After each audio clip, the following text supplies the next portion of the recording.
Indus valley civilisation इंसानी इतिहास में एक बहुत ही खास चैप्टर था। ये इंडियन लेसन कॉन्टिनेंट के बड़े बड़े मैदानों में लगभग 3300 BC में शुरू हुआ था।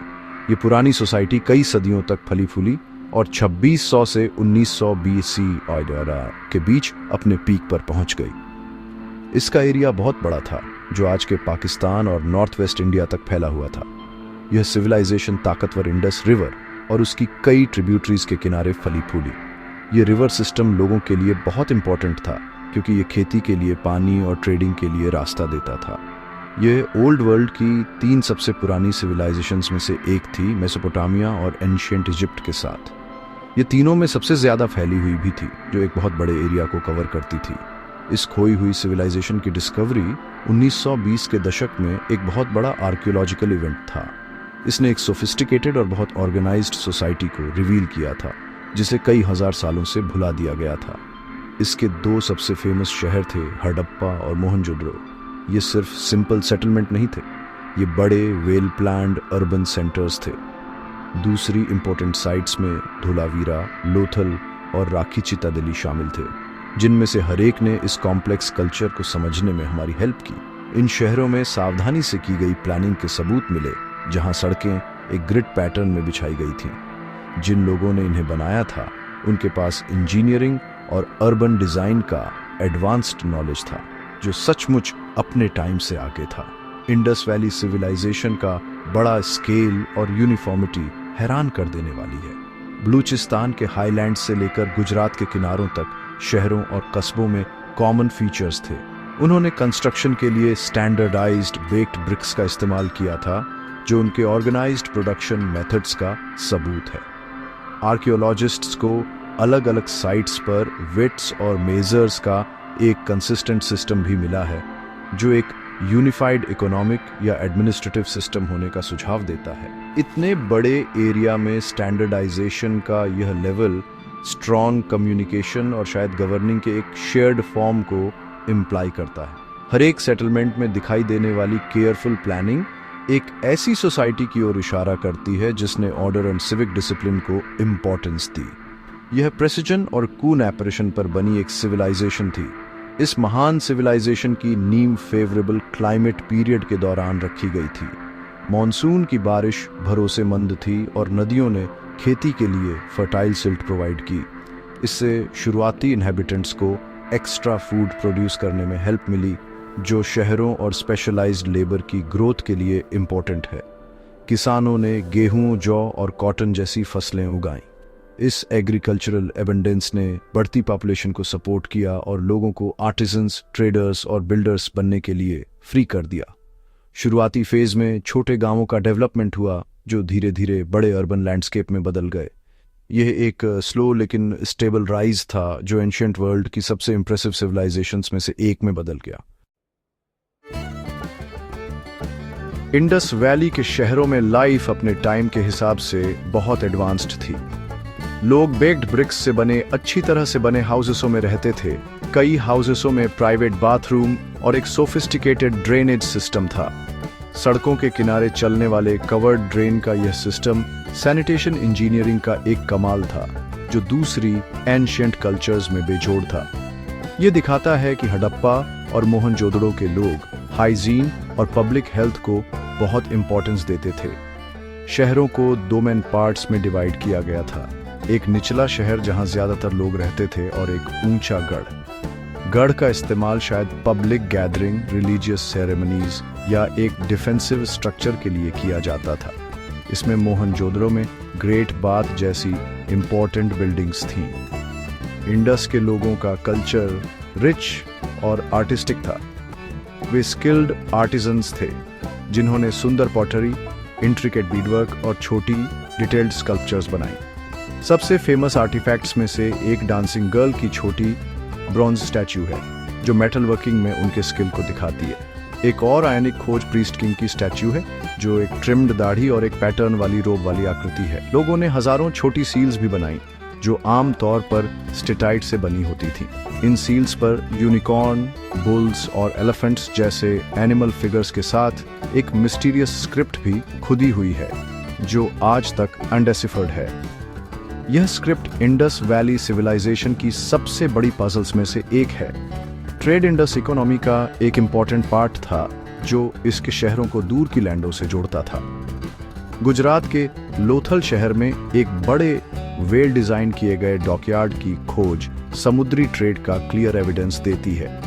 इंडस सील्स और बीड्स मेसोपोटामिया जितनी दूर भी मिले हैं, जो एक थ्राइविंग इंटरनेशनल ट्रेड नेटवर्क को इंडिकेट करता है। लोगों ने कॉटन, टेक्सटाइल, टिम्बर और लैपिस लाजुली और कार्नेलियन जैसे कीमती पत्थरों का ट्रेड किया। बदले में उन्होंने शायद मेटल्स और दूसरे रॉ मटेरियल्स इंपोर्ट किए। इस ट्रेड से न केवल इकोनॉमिक प्रॉस्पेरिटी आई, बल्कि अलग अलग सिविलाइजेशंस के बीच आइडियाज और कल्चर के एक्सचेंज को भी फैसिलिटेट किया, जिससे उनकी सोसाइटी रिच हुई। इंडस वैली में रिलीजन और बिलीव्स आज भी बहुत अटकलों का सब्जेक्ट है, क्योंकि उनकी स्क्रिप्ट को पढ़ा नहीं जा सकता। पर हालांकि आर्कियोलॉजिकल एविडेंस कुछ क्लूज देता है। फीमेल फिगर्स की कई टेराकोटा फिगराइंस मिली हैं, जो फर्टिलिटी से जुड़ी मदर गॉडेस की पूजा का सुझाव देती है। सील्स में ऐसी फिगर्स भी दिखाई गई हैं, जिन्हें कुछ स्कॉलर्स हिंदू देवी देवताओं जैसे प्रोटो शिवा के शुरुआती रिप्रेजेंटेशन के रूप में इंटरप्रेट करते हैं। मोहनजोदड़ो में ग्रेट बाथ का इस्तेमाल रिचुअल प्यूरिफिकेशन के लिए किया गया होगा, जो कई साउथ एशियन रिलीजन में आज भी कॉमन प्रैक्टिस है। लोग कुछ एनिमल्स और ट्रीज के लिए भी रेवरेंस रखते थे, जैसा कि उनकी आर्ट में दिखाया गया है। उनकी बुरियल प्रैक्टिसेस सिंपल थी, जिसमें बॉडीज को अक्सर कुछ ग्रेव गुड्स के साथ गड्ढों में रखा जाता था। इंडस वैली सिविलाइजेशन का डिक्लाइन एक सिंगल अचानक हुई घटना नहीं थी, बल्कि यह कई सदियों तक चली एक ग्रेजुअल प्रोसेस थी, जो 1900 बीसी डॉयश के आसपास शुरू हुई थी। सबसे ज्यादा एक्सेप्ट की जाने वाली थ्योरीज में से एक इंपॉर्टेंट एनवायरमेंटल चेंज की ओर इशारा करती है। साइंटिस्ट्स का मानना है कि इस रीजन में क्लाइमेट ठंडा और सूखा हो गया था। भरोसेमंद मॉनसून की बारिश, जिसने सदियों तक उनकी खेती को पाला था, कमजोर और ज्यादा अनप्रेडिक्टेबल हो गई थी। इस बदलाव का खेती पर बहुत बुरा असर पड़ा होगा।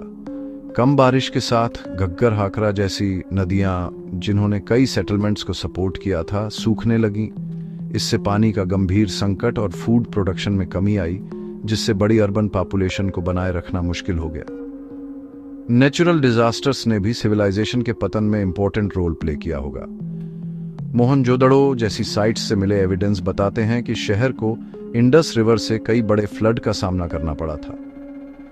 खंडहरों को कवर करने वाली गाद की परतें बताती हैं कि शहर को बार बार नुकसान हुआ और उसे फिर से बनाया गया। ये कैटास्ट्रॉफिक फ्लड हाउसेसों को तबाह कर सकते थे, फसलों को नष्ट कर सकते थे और इंट्रिकेट ड्रेनेज सिस्टम को डिस्टर्ब कर सकते थे। समय के साथ ऐसे डिजास्टर्स से रिकवर होने के लिए लगातार एफर्ट और रिसोर्सेज ने लोगों और उनके लीडर्स को थका दिया होगा। कुछ थ्योरीज ये भी बताती हैं कि टेक्टोनिक एक्टिविटी, जैसे कि अर्थक्वेक, ने नदियों के कोर्स को बदल दिया होगा या जमीन को ऊपर उठा दिया होगा, जिससे रिवराइन एनवायरनमेंट का नाजुक बैलेंस और डिस्टर्ब हो गया होगा। ह्यूमन एक्टिविटीज ने भी एनवायरमेंटल स्ट्रेस में कंट्रीब्यूट किया होगा। विशाल पॉपुलेशन को बहुत ज्यादा रिसोर्सेज की जरूरत थी। उदाहरण के लिए, अपने शहरों के लिए अनगिनत ईंटों को पकाने के लिए ईंधन के लिए बहुत ज्यादा लकड़ी की जरूरत होती थी। इसे आसपास के एरियाज में बड़े पैमाने पर डिफोरेस्टेशन हो सकता था। जंगलों के नुकसान से जमीन सॉइल इरोजन और फ्लड के लिए ज्यादा वल्नरेबल हो जाती थी, जिससे एनवायरमेंटल डिग्रेडेशन का एक विशियस साइकिल बन जाता था। ओवर फार्मिंग और ओवर ग्रेजिंग ने भी मिट्टी की फर्टिलिटी को खत्म कर दिया होगा, जिससे समय के साथ एग्रीकल्चरल यील्ड्स कम हो गए। हालांकि इंडस के लोग महान प्लानर थे, लेकिन उन्होंने अपने रिसोर्स कंजम्पशन के लॉन्ग टर्म कॉन्सिक्वेंस को शायद नहीं देखा होगा।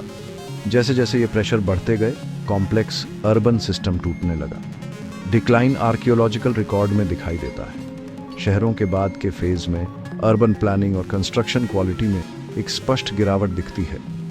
घर सड़कों पर अतिक्रमण करते हुए बनाए गए थे और सोफिस्टिकेटेड ड्रेनेज सिस्टम खराब हो गए थे। स्टैंडर्डाइज्ड वेट्स और मेजर्स, जो उनकी यूनिफाइड कल्चर की पहचान थे, गायब हो गए। सुंदर इंट्रिकेट सील्स और स्क्रिप्ट अब प्रोड्यूस नहीं किए जाते थे। लोगों ने बड़े शहरों को छोड़ना शुरू कर दिया और पूर्व और दक्षिण की ओर छोटे, ज्यादा रूरल सेटलमेंट्स में चले गए। इंडस वैली सिविलाइजेशन का महान अर्बन एक्सपेरिमेंट धीरे धीरे फीका पड़ गया। जिसकी जगह ज्यादा डिसेंट्रलाइज्ड एग्रेरियन तरीके से जीने का तरीका आ गया। जब बड़े शहर छोड़ दिए गए तो इंडस वैली के लोग बस गायब नहीं हुए, वे दूसरे रीजन्स में माइग्रेट कर गए, मेनली पूर्व में गंगा के मैदानों और दक्षिण में गुजरात की ओर। यहाँ उन्होंने छोटे गांव और एग्रीकल्चरल कम्युनिटीज बनाई। ये पीरियड, जिसे लेट हड़प्पन फेज के नाम से जाना जाता है, कुछ कल्चरल ट्रेड्स की कंटिन्यूटी दिखाता है, लेकिन शहरी सोफिस्टिकेशन का नुकसान हुआ जिसने सिविलाइजेशन के पीक को डिफाइन किया था। शहर की प्लानिंग, राइटिंग और इंटरनेशनल ट्रेड का नॉलेज खो गया था। हालांकि इंडस के लोगों की लेगेसी उन स्किल्स और ट्रेडिशंस के जरिए जीवित रही जिन्हें वे अपने साथ ले गए थे, जो शायद दूसरी लोकल कल्चर्स के साथ मिल गए थे, जिससे बाद की इंडियन सोसाइटीज के फैब्रिक में कंट्रीब्यूट हुआ। सिविलाइजेशन द्वारा छोड़े गए फिजिकल रिमेन्स आर्कियोलॉजिस्ट्स और हिस्टोरियंस के लिए एक खजाना है। मोहनजोदड़ो और हड़प्पा जैसे शहरों के खंडहर अब यूनेस्को वर्ल्ड हेरिटेज साइट्स हैं, जो इस एंशिएंट वर्ल्ड में एक विंडो प्रोवाइड करते हैं। खुदाई में पॉटरी, टूल्स, ज्वेलरी और एनिग्मेटिक सील्स सहित कई आर्टिफैक्ट्स मिले हैं। ये ऑब्जेक्ट्स हमें उनके डेली लाइफ, उनके बिलीव्स और उनकी टेक्नोलॉजिकल अचीवमेंट्स की कहानी को एक साथ जोड़ने में हेल्प करते हैं। अनडेसिफर्ड स्क्रिप्ट सबसे बड़ी मिस्ट्री बनी हुई है। अगर हम कभी उनकी राइटिंग को पढ़ पाते तो यह उनके समाज, गवर्नेंस और वर्ल्ड व्यू के बारे में अनगिनत रहस्यों को उजागर करती, जिससे इस एंशिएंट कल्चर के बारे में हमारी समझ बदल जाती। इंडस वैली सिविलाइजेशन के डिक्लाइन की कहानी हमारे मॉडर्न वर्ल्ड के लिए गहरे सबक देती है। यह एक शक्तिशाली रिमाइंडर के रूप में काम करती है कि कैसे सबसे एडवांस्ड सोसाइटीज भी अपने एनवायरनमेंट पर डिपेंडेंट हैं। उनका पतन, जो आंशिक रूप से क्लाइमेट चेंज और रिसोर्स डिप्लेशन के कारण हुआ, एक चेतावनी देने वाली कहानी है। आज हमारी ग्लोबल सिविलाइजेशन बहुत बड़े स्केल पर सिमिलर चैलेंजेस का सामना कर रही है, जिसमें क्लाइमेट चेंज, पानी की कमी और डिफोरेस्टेशन शामिल है। हड़प्पा के लोगों का भाग्य दिखाता है कि कोई भी टेक्नोलॉजिकल सोफिस्टिकेशन सर्वाइवल की गारंटी नहीं दे सकता है अगर किसी समाज की इकोलॉजिकल फाउंडेशन को कमजोर कर दिया जाए। ये सस्टेनेबल लिविंग और रिस्पॉन्सिबल रिसोर्स मैनेजमेंट की क्रिटिकल नीड को हाईलाइट करता है। शायद सबसे इंपॉर्टेंट सबक रेजिलियंस और अडेप्टेबिलिटी की जरूरत है। इंडस के लोगों को ऐसे एनवायरमेंटल चेंज का सामना करना पड़ा जो उनके कंट्रोल से बाहर थे, और उनकी रिजिड, अत्यधिक सेंट्रलाइज्ड अर्बन सिस्टम तेजी से अडेप्ट नहीं हो सका। इसके उलट आज हमारे पास एनवायरमेंटल चेंज को समझने और प्रेडिक्ट करने के लिए साइंटिफिक नॉलेज है। हमारे लिए चुनौती इस नॉलेज का बुद्धिमानी से इस्तेमाल करना है ताकि एक ज्यादा फ्लेक्सिबल और सस्टेनेबल सोसाइटी का निर्माण किया जा सके। इंडस वैली की लेगेसी सिर्फ इसके इम्प्रेसिव खंडहरों में नहीं है, बल्कि उस साइलेंट वार्निंग में है जो यह 1000 सालों से दे रही है। हमें इस वार्निंग पर ध्यान देना चाहिए और अपने प्लैनेट को प्रोटेक्ट करने के लिए मिलकर काम करना चाहिए, यह सुनिश्चित करते हुए कि हमारी अपनी सिविलाइजेशन का भी ऐसा ही भाग्य न हो।